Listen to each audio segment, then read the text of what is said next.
Joseph Herbert Joe Weatherly was one of those rare figures who managed to turn speed into art and danger into laughter.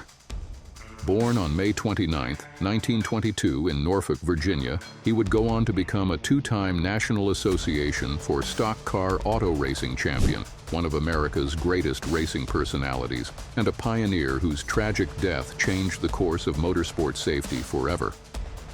He wasn't born into fame or fortune.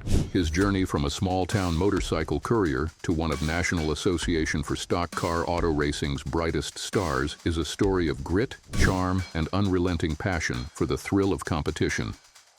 In his early life, Weatherly's connection to racing began almost by accident. He worked as a delivery boy for a local pharmacy, zipping through Norfolk's streets on a motorbike.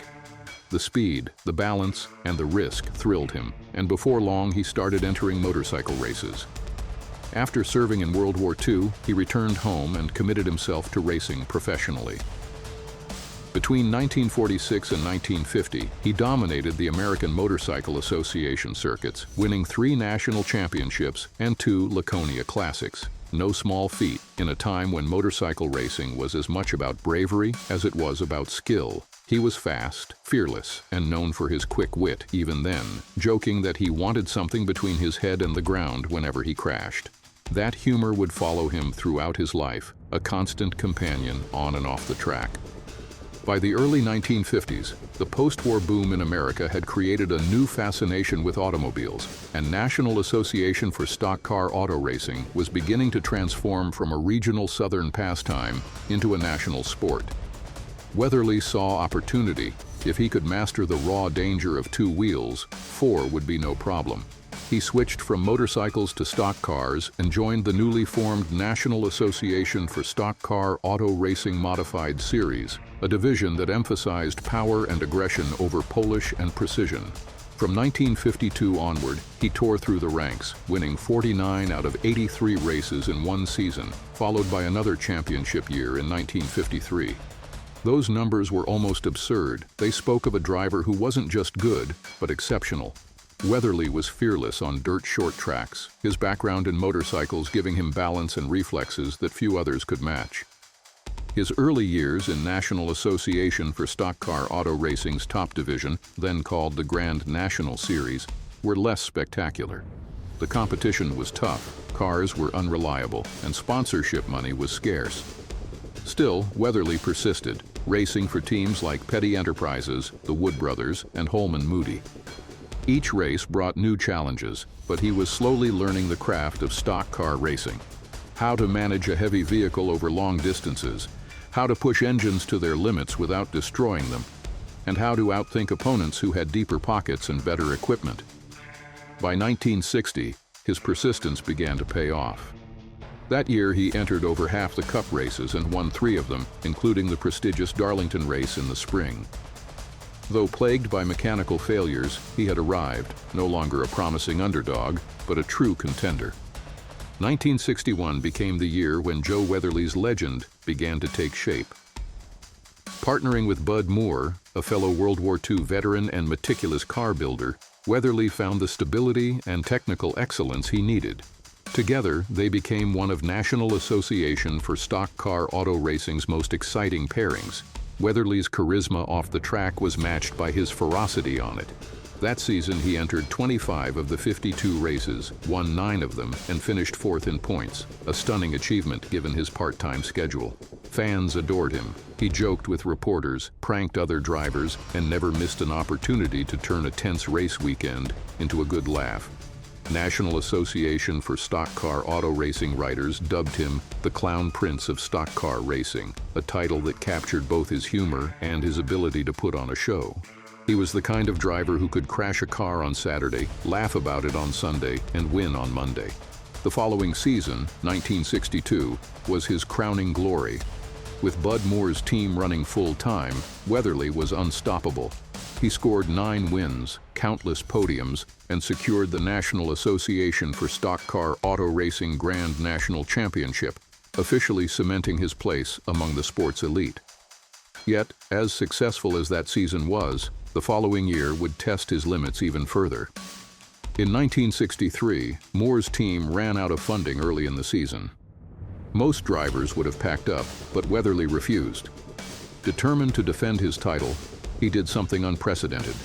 He drove for 9 different car owners across the season. He jumped from team to team, brand to brand, Fords, Pontiacs, Mercurys, anything that would keep him in the race. His performance was nothing short of miraculous. Despite never enjoying a consistent car setup or pit crew, he won enough and finished high enough to take home his 2nd consecutive championship. It remains one of the most remarkable accomplishments in National Association for Stock Car Auto Racing history, a feat of adaptability and pure determination. Off the track, Weatherly was a showman through and through. He lived for the crowds, the laughter, and the camaraderie of the garage. His friendship with fellow racer Curtis Turner became the stuff of legend. 2 wild men in a conservative sport, known for both their on-track duels and their off-track antics. Weatherly's easygoing charm made him a fan favorite, and he was twice voted National Association for Stock Car Auto Racing's most popular driver. Yet beneath the jokes and the laughter was a man deeply committed to his craft. He may have been the clown prince, but his results proved he was also a master strategist who knew how to balance risk and reward, aggression and patience. The start of 1964 promised more glory. Weatherly, now 42, was chasing a 3rd consecutive championship, something no driver had ever done.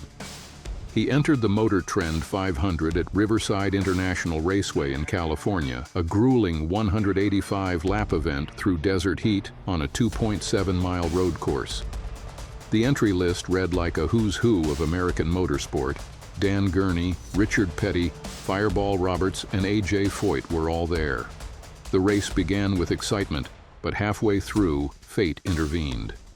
On lap 86, Weatherly's car, a Mercury prepared by Bud Moore, lost control entering turn 6. It's believed his brakes failed, sending him sliding into a concrete wall. Because he wore only a loose lap belt, no shoulder harness, and his car had no window net, his head struck the wall directly. He died instantly. The laughter, the charm, the fire, all gone in a moment. His death shocked the racing world. Bud Moore, a battle-hardened veteran who had survived Normandy and the Battle of the Bulge, was devastated. He later admitted that Weatherly's death nearly drove him to quit racing altogether. For National Association for Stock Car Auto Racing, the tragedy was a turning point. Drivers of that era often avoided full safety gear because they feared being trapped in burning cars, but Weatherly's accident forced the sport to confront its dangerous complacency. In the years that followed, National Association for Stock Car Auto Racing mandated window nets, better seat belts, and improved roll cages, innovations that have since saved countless lives. When the dust settled, Joe Weatherly's career statistics told only part of the story. In 230 Grand National starts, he earned 25 wins, 18 poles, and 153 top 10 finishes, numbers that placed him among the best of his generation. Yet those numbers couldn't capture his true legacy. Weatherly was more than his victories. He was the heart and personality of an era when racing was raw and human. He brought joy to fans, humility to victory, and humor to tragedy. Without him, National Association for Stock Car Auto Racing's rise to mainstream popularity in the late 1960s might have looked very different. In the decades that followed, as drivers like Richard Petty, David Pearson, and Bobby Allison became household names, Weatherly's story faded into the background. He raced before television coverage made heroes out of drivers and before big sponsors turned them into brands. But within the halls of National Association for Stock Car Auto Racing history, his influence runs deep. Every window net, every safety harness, every smiling fan who remembers why they fell in love with racing in the first place owes something to Joe Weatherly.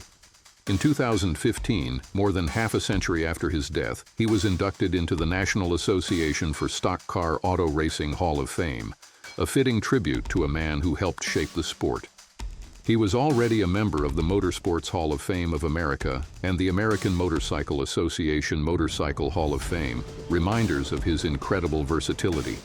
Even so, to those who knew him, his true memorial lies in the stories, the laughs shared, the races won against impossible odds, and the fans he left smiling. Joe Weatherly's life was short, but it burned bright.